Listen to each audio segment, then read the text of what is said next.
l'air nocturne du Luberon, habituellement si paisible, portait ce soir-là une tension électrique, un bourdonnement sourd qui ne provenait pas du chant des cigales désormais endormies. Les ruelles étroites du village, bordées de vieilles maisons en pierre dorée, étaient désertes.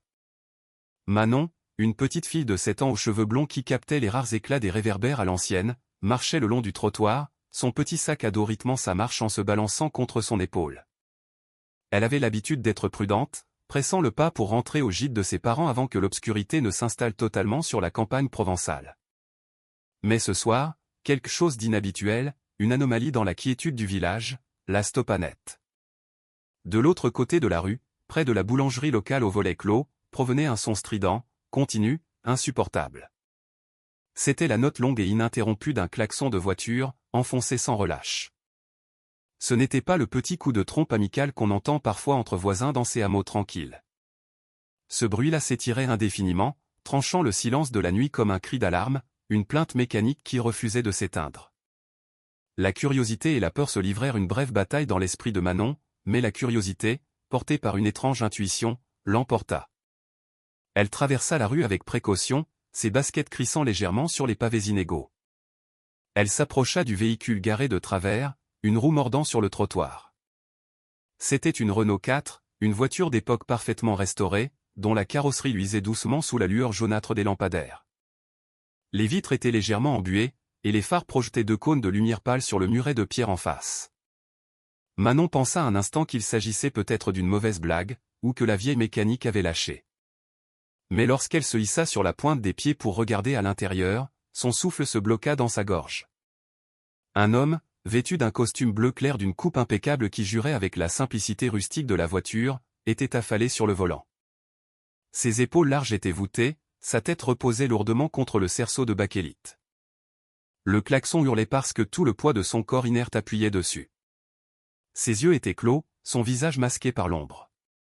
L'espace d'un instant, Manon se figea. Ses petits poings se serrèrent instinctivement autour des bretelles de son sac à dos, et son cœur se mit à marteler sa poitrine avec une violence inouïe. Elle n'était qu'une enfant, bien trop petite pour savoir gérer une telle situation, bien trop jeune pour comprendre pourquoi chaque fibre de son être lui criait que cet homme était en danger de mort immédiat. Elle resta plantée là, sur le bord du trottoir, hésitant entre courir chercher un adulte au café de la place ou crier à l'aide. Mais la rue autour d'elle était étrangement vide. Les quelques voitures qui passaient sur la route départementale en contrebas filaient sans ralentir, leur conducteur ignorant le drame silencieux qui se jouait près de la boulangerie. L'homme ne bougeait pas, ne relevait pas la tête. Manon réalisa avec une lucidité terrifiante que si elle perdait du temps à chercher de l'aide dans les dédales du village, il serait peut-être déjà trop tard pour lui. Son pouls s'accéléra, la peur lui picotant l'échine comme un courant froid. Cependant, une étrange détermination, surgissant des tréfonds de son innocence, prit le dessus. C'était cet instinct primal qui lui dictait qu'elle ne pouvait pas simplement tourner les talons. Manon s'approcha, tendant une main tremblante vers la poignée chromée de la portière. Le son du klaxon rugissait à ses oreilles, si fort qu'elle en grimaça de douleur, mais elle tint bon. Elle tira sur la poignée. À sa grande surprise, la portière légère de la 4 litres s'ouvrit sans résistance, comme si le destin l'invitait à entrer. Une odeur de cuir ancien et d'eau de Cologne coûteuse l'envahit, mêlée à quelque chose d'âcre, une senteur de maladie qui n'avait pas sa place ici. Elle observa l'homme de plus près, notant des détails qu'elle n'avait pas perçus à travers la vitre embuée, ses cheveux châtains foncés légèrement collés par la sueur sur son front, sa peau d'une pâleur cireuse sous la lueur verdâtre du tableau de bord minimaliste. Elle vit le léger tressaillement de ses doigts, seule preuve qu'il était encore en vie, bien que glissant un peu plus vers le néant à chaque seconde qui passait. Sa respiration se fit plus rapide alors qu'elle prenait conscience de l'énormité du moment. Elle n'était qu'une petite fille seule au milieu d'un village endormi du Luberon, fixant un inconnu qu'elle ne connaissait pas, mais qui avait désespérément besoin d'elle. La peur lui hurlait de fuir, de retourner vers la sécurité du gîte où Lucas et Chloé, ses parents, devaient l'attendre. Mais une force plus grande la clouait sur place, lui murmurant que c'était désormais sa responsabilité.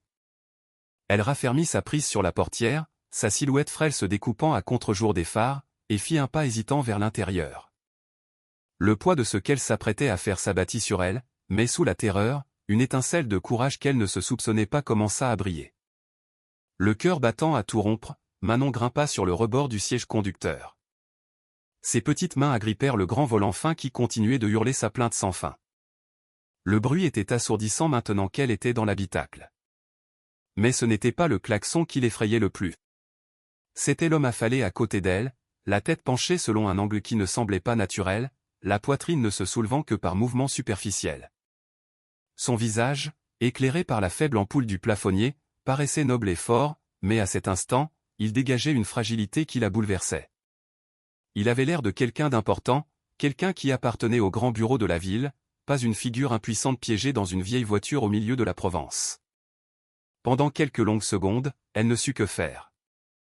Son père, Lucas, lui avait montré une fois, dans un champ derrière le gîte, comment fonctionnaient les pédales du vieux tracteur et comment tourner une clé, mais c'était un souvenir enveloppé de rire et de sécurité, pas de peur et de désespoir. Elle jeta un coup d'œil à l'homme et chuchota, sa voix presque une supplique, « S'il vous plaît, réveillez-vous. » Aucune réponse. Le klaxon continuait de drôner, implacable, et la réalité du moment écrasa ses frêles épaules. Si elle attendait, personne ne viendrait peut-être. Si elle courait chercher de l'aide, il ne tiendrait peut-être pas jusqu'à son retour. Une pensée se forma avec une clarté terrifiante, elle était la seule ici à pouvoir faire quelque chose. Ses mains minuscules se tendirent, tremblantes, et poussèrent l'épaule de l'homme. Il bougea légèrement, son poids lourd et inerte résistant à ses efforts. Elle poussa plus fort, grognant sous l'effort, et réussit à le faire glisser suffisamment vers le siège passager où heureusement une banquette continue sur ce modèle pour que la pression sur le klaxon se relâche. Le silence soudain fut si saisissant qu'il résonna plus fort à ses oreilles que le bruit ne l'avait fait. Mais le soulagement fut de courte durée. L'homme restait inconscient, la tête ballottant faiblement sur le côté. Manon réalisa qu'elle n'avait franchi que la première étape. Son cœur tambourinait contre ses côtes alors qu'elle se glissait complètement à la place du conducteur. Ses pieds atteignaient à peine les pédales, le volant était immense pour ses petits bras. Pourtant, cela semblait inévitable.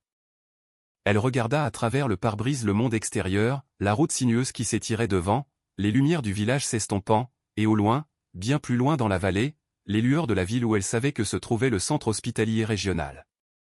Cela semblait impossiblement loin. Pourtant, elle s'accrocha à l'idée que si elle pouvait seulement l'y conduire, quelqu'un de plus fort, quelqu'un qui savait quoi faire, prendrait le relais. Sa main trembla lorsqu'elle tourna la clé, toujours insérée dans le contact. Le moteur de la Renault 4 tout s'appuie rugit, un bruit caractéristique et vibrant. Ce son remplit sa poitrine à la fois d'effroi et de détermination. Elle appuya sur le frein avec précaution, se remêlant les paroles de Lucas sur le contrôle, sur la nécessité d'avoir les mains fermes. Le levier de vitesse au tableau de bord, typique de ce modèle, était étrange, mais par chance ou par miracle, la voiture semblait prête à partir. Lorsqu'elle relâcha le frein à main et tenta d'avancer, elle sentit une poussée de courage enflammer ses veines. La voiture fit un bond en avant, maladroitement, son pied appuyant trop fort sur l'accélérateur avant qu'elle ne corrige, son corps projeté légèrement en arrière contre le dossier. Elle agrippa le volant à deux mains, les jointures blanches, les yeux écarquillés, guidant la machine capricieuse sur la route. Chaque seconde qui passait semblait durer une éternité. La route n'était pas une large avenue urbaine, mais un chemin départemental sinueux bordé de platanes menaçants.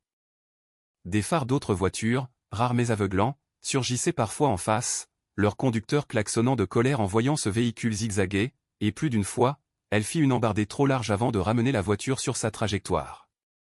Les larmes brouillaient sa vision, mais elle les chassa férocement, refusant de céder à la peur. « Tiens bon », chuchotait-elle inlassablement, autant pour elle-même que pour l'homme à ses côtés. « S'il te plaît, tiens bon.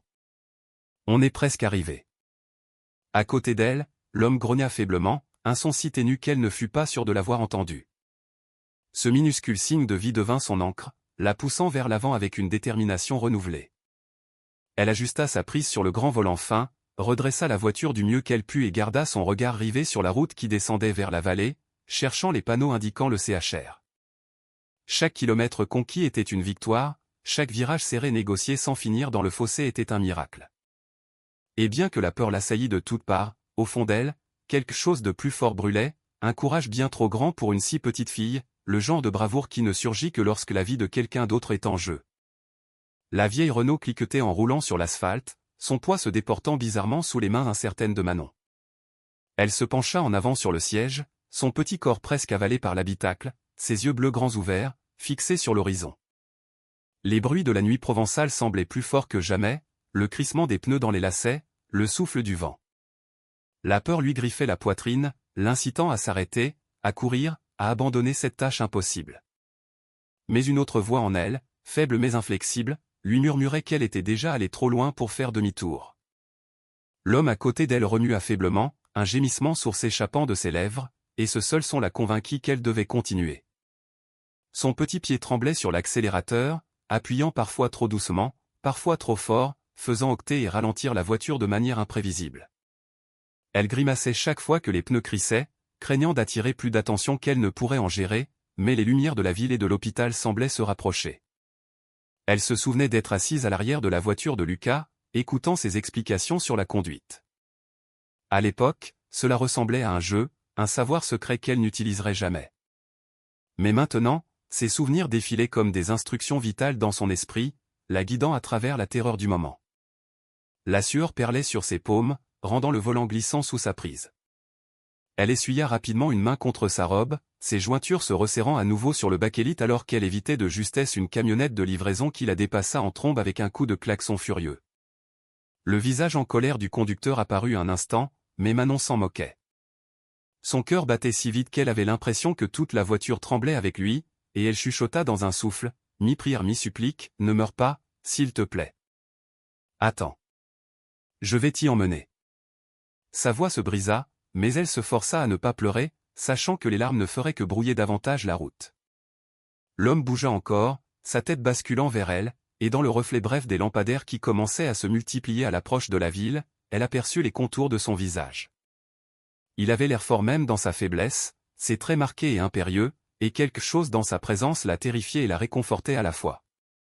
Elle ne connaissait pas son nom, ignorait pourquoi le destin l'avait jeté sur son chemin, mais elle comprenait avec une clarté absolue que sa vie était désormais liée à la sienne. Si elle échouait, il partirait. Cette pensée lui donna une force qu'elle ignorait posséder. Un feu rouge se dressa devant elle à l'entrée de la zone urbaine. Des voitures étaient arrêtées au carrefour, mais Manon n'osa pas s'arrêter, de peur de caler et de ne jamais repartir. Elle appuya plus fort sur la pédale, le petit moteur de la 4 litres rugissant plus fort qu'elle ne l'aurait cru possible, et la voiture s'engouffra dans l'espace libre. Des freins grincèrent, des klaxons hurlèrent, un taxi fit une embardée au dernier moment pour éviter la collision, mais elle passa. Son petit corps tremblait d'adrénaline, mais elle parvint à stabiliser le volant. Chaque quasi-accident ne faisait qu'approfondir sa détermination, et la lueur de l'enseigne, urgence, du centre hospitalier régional semblait plus brillante maintenant, plus proche, comme une promesse attendant d'être tenue. La route s'élargit alors qu'elle tournait vers l'avenue principale menant directement à l'entrée des urgences. La voiture cahota sur un nid de poule, le choc la projetant contre la ceinture de sécurité, mais elle serra les dents et tint bon. Ses bras lui faisaient mal à force de serrer le volant si fort. Ses jambes tremblaient de l'effort pour atteindre les pédales, mais elle refusa de s'arrêter. Chaque once de sa force était déversée dans l'acte simple de maintenir la voiture en mouvement, mètre après mètre, jusqu'à ce qu'elle puisse presque voir les portes vitrées briller sous la lumière fluorescente. Pour la première fois depuis qu'elle s'était installée au volant, elle s'autorisa une respiration qui n'était pas étranglée par la peur. Elle pouvait presque goûter le soulagement, presque imaginer le moment où elle le confierait à des gens qui sauraient comment le sauver. Elle se tourna pour le regarder, désespérée d'être rassurée, et remarqua le plus faible scintillement de mouvement sous ses paupières. C'était minime, presque imperceptible, mais cela lui donna le courage nécessaire pour la dernière ligne droite. L'hôpital était tout proche, et elle se promit silencieusement, avec toute la détermination féroce qu'une enfant de 7 ans pouvait contenir, qu'elle ne lui ferait pas défaut. Pas maintenant. Pas alors qu'elle était allée si loin. Les lumières du CHR apparurent en pleine vue alors que Manon tournait le volant, ses mains glissant légèrement tant elle avait tenu fermement. L'entrée des urgences était juste devant, brillant sous des lampes halogènes crues qui inondaient le bitume. Et pour la première fois depuis qu'elle avait pris le contrôle de la Renault, elle sentit la faible lueur d'espoir qu'elle pourrait réellement réussir. Pourtant, les derniers mètres n'étaient pas sans danger. La voiture fit un soubresaut alors que son pied appuyait inégalement sur la pédale, les tirant trop près du trottoir avant qu'elle ne parvienne à lutter pour revenir au centre de la voie. Le bruit des pneus crissants résonna à ses oreilles, mais elle continua, refusant de laisser la peur la paralyser. Maintenant, la rampe d'accès menant à l'hôpital était encombrée de taxis de nuit, d'ambulances aux gyrophares bleus, et de voitures déposant des patients. Des conducteurs klaxonnèrent quand elle s'inséra trop brusquement, mais Manon le remarqua à peine. Son regard était verrouillé sur les portes coulissantes en verre où des gens en blouse blanche entraient et sortaient avec des dossiers et des brancards. C'était laquelle devait être. Elle chuchota pour elle-même, doucement et vite. On y est presque. On y est presque. Juste un peu plus. Ses jointures blanchirent alors qu'elle dirigeait la lourde voiture dans l'allée, ses jambes se tendant pour garder l'équilibre entre frein et accélérateur, son petit corps tremblant sous l'effort. À l'intérieur de la voiture, l'homme en costume bleu grogna de nouveau, sa tête roulant légèrement vers la vitre. Le cœur de Manon se serra à ce bruit. Cela signifiait qu'il était toujours en vie, qu'il se battait encore. Mais cela lui rappelait aussi que le temps s'écoulait. Elle pensa à quel point cela devait être terrifiant de se sentir piégé dans son propre corps, incapable de bouger, dépendant d'une inconnue, et elle appuya plus fort sur son pied pour combler la distance entre eux et les médecins qui pouvaient aider. Le panneau « Urgence » dominait au-dessus d'eux, et elle visa droit vers l'entrée, déterminée à ne pas s'arrêter avant de l'avoir atteinte. Le dernier virage fut plus serré qu'elle ne l'avait prévu. La voiture fit une large embardée, manquant de peu d'accrocher l'angle du bâtiment, et un instant, son souffle se coupa. Mais elle tira sur le volant de toutes ses forces, ses bras brûlant sous l'effort, et réussit à ramener la voiture dans l'axe. Le véhicule crissa lorsqu'elle écrasa le frein, s'arrêtant dans un soubresaut si violent qu'il la projeta contre la ceinture. Un instant, elle resta là, sonnée par le silence qui suivit. Le rugissement du moteur avait disparu, remplacé par le martèlement de son cœur dans ses oreilles. Elle réalisa alors qu'elle avait réussi. Les portes de l'hôpital n'étaient qu'à quelques mètres. Un groupe d'infirmiers et de médecins se figea un instant, fixant avec stupeur la vision de cette petite enfant au volant d'une voiture ancienne qui avait failli déraper dans leur entrée. Puis la voix de Manon, aiguë et désespérée, brisa le silence stupéfait. « Aidez-moi, s'il vous plaît. Il ne se réveille pas. Il a besoin d'aide. » Elle poussa la portière, dégringola sur le bitume et agita les bras frénétiquement vers la foule. Son sac à dos glissa de son épaule, atterrissant avec un bruit sourd, mais elle s'en fichait. Toute son attention était focalisée sur l'homme à l'intérieur de la voiture, affalé sans mouvement sur le siège passager. Le personnel médical se précipita, ouvrant la portière, le tirant avec précaution sur un brancard qui semblait être apparu de nulle part. Il bougeait avec la précision de gens qui avaient vu des milliers d'urgences auparavant. Leur voix était sèche et autoritaire alors qu'ils vérifiaient son pouls et se préparaient à le ruer à l'intérieur. Manon recula en trébuchant, sa poitrine se soulevant d'épuisement, ses petites mains tremblant si fort qu'elle pouvait à peine les garder jointes. Ses genoux flageolèrent, et un instant elle crut qu'elle allait s'effondrer là, sur le trottoir. Elle les regarda rouler le brancard à travers les portes automatiques, la large carrure de l'homme semblant minuscule au milieu des tubes et des moniteurs qu'on attachait déjà à son corps. Pour la première fois depuis qu'elle l'avait trouvé près de la boulangerie, Manon n'était plus la responsable. Le poids de cette réalisation fut écrasant. Le soulagement s'abattit sur elle comme une vague, mais aussi le relâchement de toute la peur qu'elle avait contenue. Elle se mit à pleurer, des sanglots secouant son petit corps alors qu'elle cachait son visage dans ses mains. Elle se moquait que des inconnus la regardent, se moquait que des voitures klaxonnent encore dans l'allée. Tout ce qu'elle savait, c'est qu'elle l'avait amené ici, et que c'était maintenant entre les mains de ceux qui savaient comment le sauver. Une des infirmières se pencha, posant une main douce sur son épaule. « Ma chérie, est-ce que ça va ? Où sont tes parents ?» La question fit s'étrangler Manon dans ses larmes car à cet instant, elle se sentait plus seule que jamais. Mais même à travers les sanglots, elle réussit à lever le menton et à pointer du doigt les portes coulissantes. « S'il vous plaît, » chuchota-t-elle, la voix brisée, « ne le laissez pas mourir. » L'expression de l'infirmière s'adoucit, et avec un hochement de tête, elle guida Manon vers la salle d'attente, où les néons bourdonnaient au plafond et où le silence de la nuit n'était brisé que par les pas précipités des médecins luttant pour garder un étranger en vie. Manon s'assit dans la salle d'attente du CHR, ses petites jambes se balançant depuis la chaise, ses baskets ne touchant pas tout à fait le sol. L'adrénaline qu'il avait portée à travers cette conduite terrifiante s'était dissipée, laissant son corps lourd et ses paupières luttant pour rester ouvertes. Autour d'elle, le service des urgences bourdonnait d'activité, mais pour elle, tout cela n'était qu'un bruit de fond flou. La seule chose qui comptait était l'homme au costume bleu clair, l'inconnu qu'elle avait arraché aux griffes de la mort, et qui était maintenant quelque part derrière ces doubles portes fermées. Elle serra son sac à dos contre sa poitrine comme s'il pouvait la protéger de l'incertitude qui pesait sur elle. Les minutes s'étirèrent en ce qui semblait être des heures. Chaque fois qu'une porte s'ouvrait, elle se redressait, scrutant les visages des infirmières pour le moindre signe de nouvelles. Chaque fois qu'elle passait en hâte sans s'arrêter, sa poitrine se serrait davantage. Elle repensa au son du klaxon qui l'avait attiré vers lui. À la façon dont son corps s'était affaissé sans vie contre le volant, et un frisson la parcourut. Et si elle était arrivée trop tard malgré tout? Et si l'hôpital ne pouvait pas le sauver? Cette pensée remplit ses yeux de larmes, mais elle les chassa férocement, déterminée à ne pas pleurer devant des inconnus. Elle chuchota pour elle-même presque comme une prière, « Vis, s'il te plaît. Tu dois vivre. » Enfin, après une éternité, un médecin en blouse verte s'approcha. Son expression était calme, bien que les traits de l'épuisement marquassent son visage. Il s'accroupit pour que ses yeux soient au niveau de ceux de Manon, parlant d'un ton doux qui apaisa immédiatement une partie de la peur nouée dans son estomac. « Tu as été très courageuse, lui dit-il. Cet homme que tu as amené, il était très malade. Si tu n'avais pas agi quand tu l'as fait, il ne serait pas là maintenant. Grâce à toi, il a une chance. » Les mots la frappèrent avec une telle force qu'elle ne les comprit presque pas au début. Le soulagement l'envahit si intensément qu'elle laissa échapper un rire tremblant à travers les larmes qui coulaient maintenant librement. Finalement, le médecin posa une main rassurante sur son épaule et ajouta, « Il est stable pour le moment. Nous le surveillons de près. Tu as fait quelque chose d'extraordinaire ce soir. » Manon hocha la tête, bien qu'elle ne sût pas quoi dire. Son cœur semblait plus léger qu'il ne l'avait été depuis des heures. Pourtant, le poids de la responsabilité persistait. Elle n'était qu'une enfant, et pourtant elle avait porté la vie d'un adulte entre ses mains, le guidant à travers les routes sinueuses du Luberon jusqu'à la sécurité.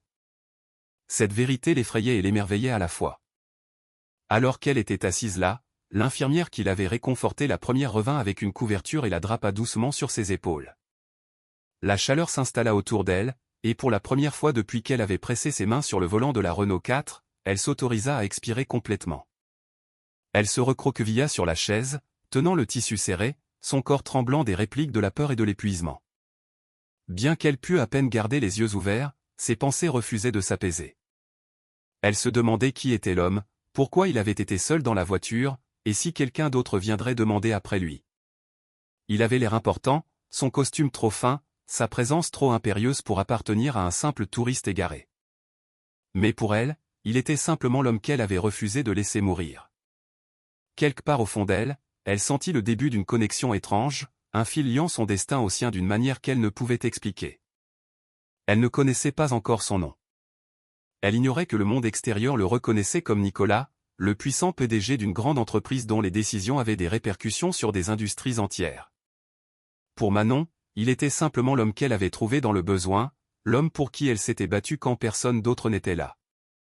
Et alors qu'elle sombrait dans un demi-sommeil agité sur la chaise raide de l'hôpital, elle serra la couverture plus près, sa dernière pensée avant de succomber à l'épuisement étant une promesse qu'elle se fit silencieusement, peu importe qui il s'avérait être. Elle ne regretterait jamais le choix qu'elle avait fait de se battre pour sa vie. Lorsque Nicolas ouvrit enfin les yeux, le plafond blanc stérile de l'hôpital l'accueillit au lieu de l'intérieur en cuir patiné de sa chère Renault 4. Un instant, il resta immobile, son corps lourd, son esprit embrumé, essayant de se rappeler ce qui s'était passé. La dernière chose dont il se souvenait était une faiblesse soudaine l'envahissant alors qu'il était assis au volant, près de la boulangerie, une obscurité qui l'avait tiré vers le bas avant qu'il n'ait eu le temps de réagir.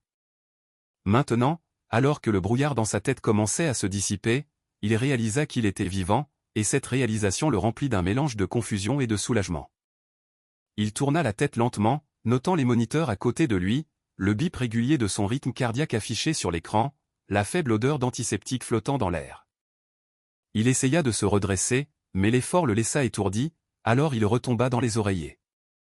C'est alors qu'une infirmière entra dans la chambre, son expression douce mais ferme, alors qu'elle l'incitait à se reposer. « Vous êtes très chanceux, » lui dit-elle. « Vous avez été amené juste à temps. Quelques minutes de plus et nous ne serions peut-être pas en train d'avoir cette conversation. » Ces mots le perturbèrent plus qu'il ne voulait l'admettre. C'était un homme habitué au contrôle, un homme qui tirait fierté de sa force. Et pourtant, il était là, sa vie ayant glissé si près du bord sans même qu'il s'en rende compte. Il demanda, sa voix encore rauque, Qui m'a amené ici? L'infirmière sourit faiblement et dit, une petite fille. Elle vous a trouvé et elle a conduit votre voiture jusqu'ici elle-même. Elle vous a sauvé la vie. Les mots le frappèrent comme la foudre. Une petite fille. Il crut avoir mal entendu, mais l'infirmière hocha simplement la tête, confirmant le fait.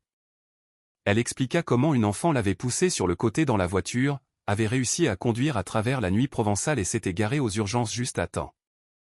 Nicolas ferma les yeux, essayant d'imaginer la scène, essayant de concilier l'image d'une enfant au volant avec le fait qu'il respirait encore grâce à elle. Pour la première fois depuis des années, il ressentit une sorte d'humilité qui dépouilla chaque couche d'orgueil qu'il avait construite. Sa fortune, son empire, sa réputation, rien de tout cela ne l'avait sauvé. Une fillette pas plus âgée que 7 ans avait fait ce qu'aucune de ces choses ne pouvait faire. Plus tard, quand les médecins confirmèrent qu'il était assez stable pour recevoir des visiteurs, il demanda à nouveau, avec plus d'insistance cette fois, à la voir. Il avait besoin de regarder dans ses yeux pour comprendre comment une telle chose avait même été possible. Quand la porte s'ouvrit enfin, et que Manon entra timidement dans la chambre, sa petite silhouette paraissant minuscule dans l'encadrement, serrant son sac à dos comme s'il s'agissait d'un bouclier, Nicolas sentit sa gorge se serrer. Elle était si jeune, ses cheveux en désordre après la longue nuit, ses yeux bleus à la fois craintifs et déterminés. Un instant, aucun d'eux ne parla, le silence lourd de tout ce qui n'était pas dit. Puis, d'une voix rendue rugueuse par l'émotion, Nicolas chuchota, « Toi. Tu m'as sauvé. » Manon bougea nerveusement, ne sachant trop comment répondre, mais réussit à dire, « Vous ne vous réveillez pas. » Je ne savais pas quoi faire d'autre. Son honnêteté le désarma complètement. Il avait passé des années entouré de gens qui choisissaient leurs mots avec soin, qui calculaient chaque phrase en fonction de sa richesse et de son pouvoir. Mais cette petite fille ne disait que la vérité. Il sentit quelque chose s'adoucir en lui, quelque chose qui avait été verrouillé sous des années de responsabilité et d'ambition. Il tendit une main tremblante, sans toucher tout à fait la sienne, mais assez près pour qu'elle puisse sentir le geste. « Je te dois la vie, » dit-il doucement. Et pour une fois, les mots ne portaient aucun poids d'affaire ou de formalité, seulement la sincérité brute d'un homme à qui l'on avait donné une seconde chance. Au fil des jours, il apprit plus de détails sur ce qui s'était passé auprès du personnel, et chaque détail le laissait plus stupéfait.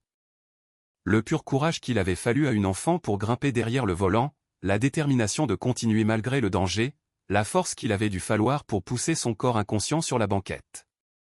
Tout cela l'humiliait d'une manière que rien d'autre n'avait jamais faite.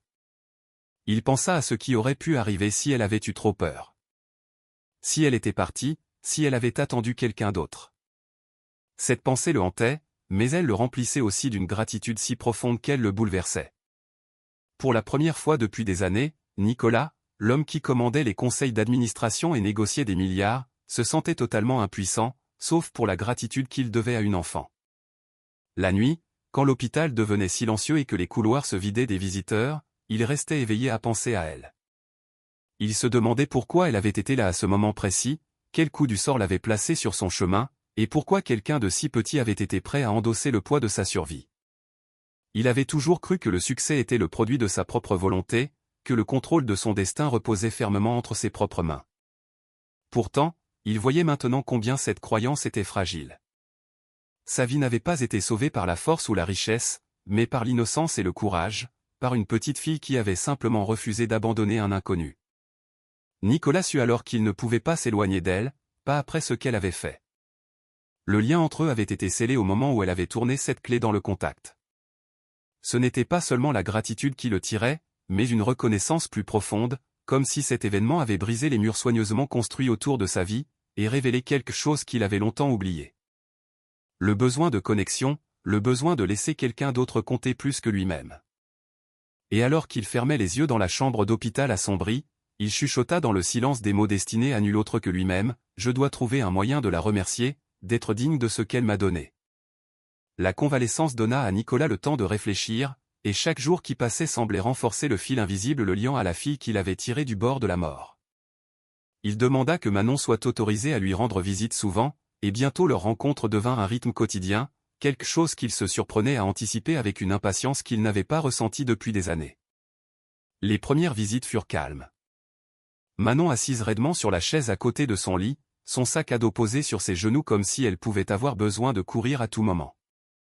Elle ne savait pas comment se comporter avec lui. Et lui, bien qu'étant un homme capable de diriger des entreprises entières, se trouvait à court de mots devant cet enfant. Mais le silence laissa progressivement place à de petits échanges. Et ces petits échanges se transformèrent en conversations qui révélèrent à quel point elle était extraordinaire. Il découvrit qu'elle portait un poids bien plus lourd que n'importe quel enfant de son âge ne devrait porter. Sa famille luttait. Son père, Lucas, travaillait de longues heures pour entretenir le gîte familial, tandis que la santé fragile de sa mère, Chloé, les avait laissés avec plus de factures que de revenus.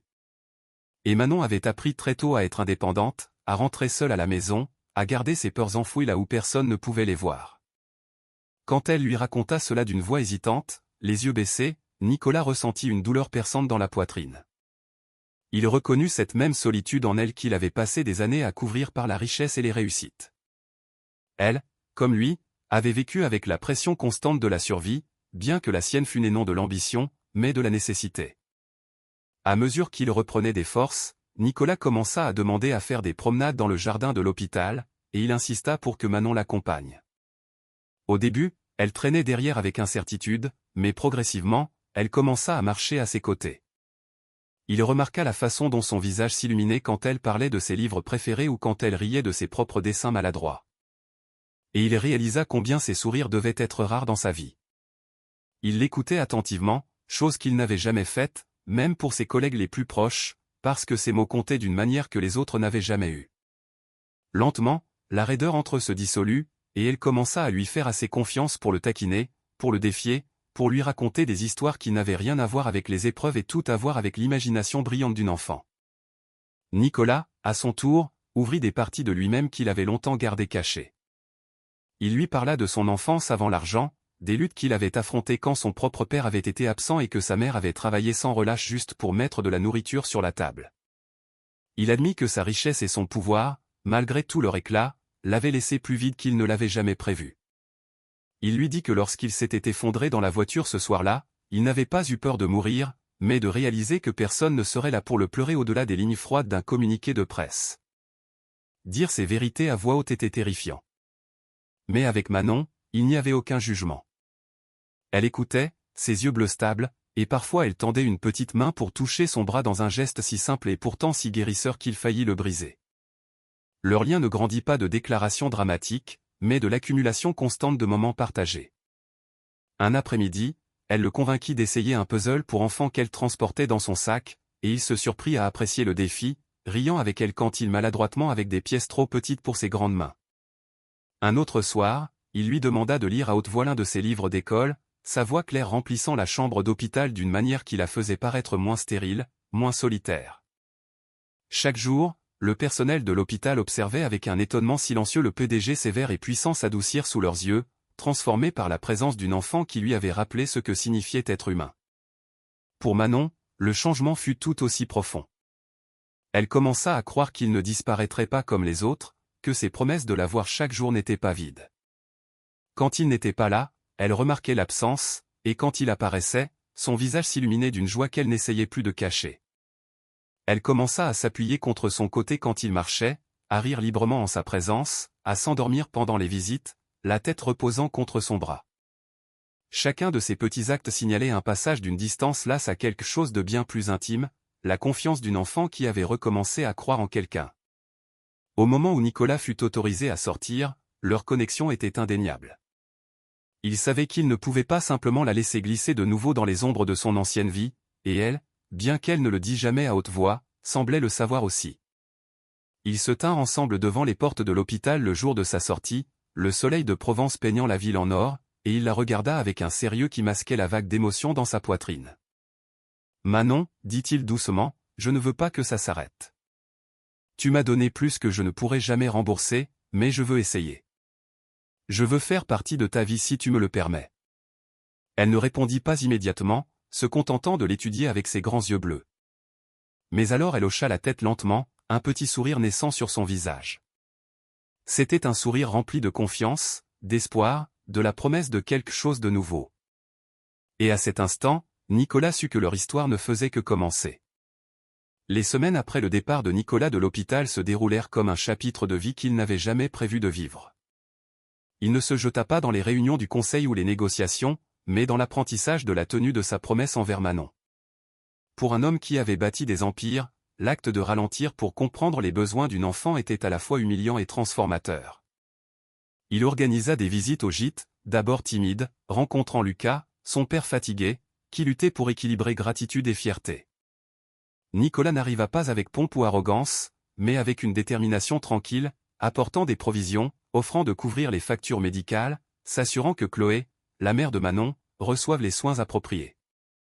Ces gestes, bien que simples comparés à l'échelle de sa fortune, portaient du poids parce qu'ils étaient faits non par obligation, mais par souci sincère. Alors que les jours se transformaient en mois, son lien avec Manon s'approfondit en quelque chose d'inébranlable. Il découvrit que sa bravoure la nuit où elle l'avait sauvée n'était qu'une partie de qui elle était. Elle avait un esprit vif, une imagination sans bornes, et un côté têtu qui lui rappelait lui-même. Il passait les week-ends à explorer les sentiers du Luberon, son rire résonnant contre les chênes alors qu'elle courait devant sur des chemins qu'il peinait à suivre. Elle lui présenta ses histoires préférées, se blottissant contre lui alors qu'il lisait à haute voix, sa tête reposant sur son épaule jusqu'à ce que ses paupières tombent et que le sommeil la gagne. Ces soirées tranquilles devinrent sacrées pour lui, bien plus précieuses que les galas étincelants et les dîners de pouvoir qu'il avait autrefois jugés indispensables. La presse, bien sûr, continuait de tourner autour, affamée de chaque détail du lien entre le milliardaire et la petite fille qu'il avait sauvée. Les gros titres spéculaient follement sur ses motifs. Certains louant sa nouvelle humanité, d'autres ricanant de ce qu'ils appelaient une rédemption soigneusement mise en scène. Nicolas, pour la première fois de sa vie, se moquait de ce qu'il pensait. L'opinion publique avait perdu son emprise sur lui au moment où Manon l'avait appelé un ami. Et plus tard, quand elle glissa et fit référence à lui comme de la famille, il réalisa qu'il n'y avait pas de plus grand titre qu'il pût porter. Pour Manon, la vie commença aussi à changer d'une manière qu'elle n'avait pas osé rêver. La fille qui rentrait autrefois seule à la maison dans le noir avait maintenant quelqu'un qui attendait pour lui prendre la main. Quelqu'un qui la faisait se sentir en sécurité dans un monde qui avait si souvent été effrayant. À l'école, elle se tenait différemment, les épaules plus droites, son sourire plus libre parce qu'elle savait qu'il y avait quelqu'un qui croyait en elle inconditionnellement. Elle s'accrochait encore à son ours en peluche la nuit. Mais maintenant c'était plus par habitude que par peur, car elle avait appris à s'endormir avec la certitude qu'elle n'était plus seule. Nicolas repensait souvent à cette nuit-là, rejouant l'image de sa petite silhouette grimpant dans sa Renault 4, ses mains sur le volant, son courage les tirant tous les deux à travers le chaos. C'était un souvenir qui l'humiliait quotidiennement, lui rappelant que la force la plus puissante qu'il ait jamais rencontrée n'était pas l'argent, ni l'influence, mais le cœur d'une enfant qui avait refusé de le laisser mourir. Il se demandait parfois si le destin était intervenu, si l'univers avait conspiré pour la placer près de cette boulangerie à ce moment exact, et il se trouvait reconnaissant d'une manière qu'il ne pourrait jamais pleinement mettre en mots. Un soir, des mois après son rétablissement, ils se tinrent ensemble sur la terrasse de sa maison de campagne, la vallée s'étendant en contrebas dans une mer scintillante de lumière. Manon s'appuya contre la balustrade en fer forgé, ses cheveux blonds captant la lueur, ses yeux bleus reflétant l'horizon. Nicolas la regarda et sentit une douleur dans sa poitrine, un mélange d'amour, de gratitude et d'admiration. Il pensa à quel point il était passé près de quitter ce monde sans la connaître, sans faire l'expérience de la seconde chance qu'elle lui avait donnée. Avec une voix stable mais chargée d'émotion, il dit « Tu m'as sauvé la vie, Manon, mais tu m'as donné plus que ça. Tu m'as donné une raison de la vivre différemment. » Elle se tourna vers lui, souriant de cette manière calme et complice qu'elle avait, et glissa sa petite main dans la sienne. Pour Nicolas, qui avait autrefois mesuré sa valeur en profit et en gratte-ciel, ce moment était plus précieux que n'importe quel empire. Il avait été propulsé dans une nouvelle vie, une vie où l'amour et la famille comptaient plus que toute la richesse qu'il avait jamais accumulée. Et alors qu'il tenait sa main sous le ciel infini de Provence, il sut avec une certitude absolue que leur histoire, née dans la tragédie et la peur au détour d'une ruelle de village, avait trouvé son chemin vers un commencement qui ne promettait rien d'autre que l'espoir.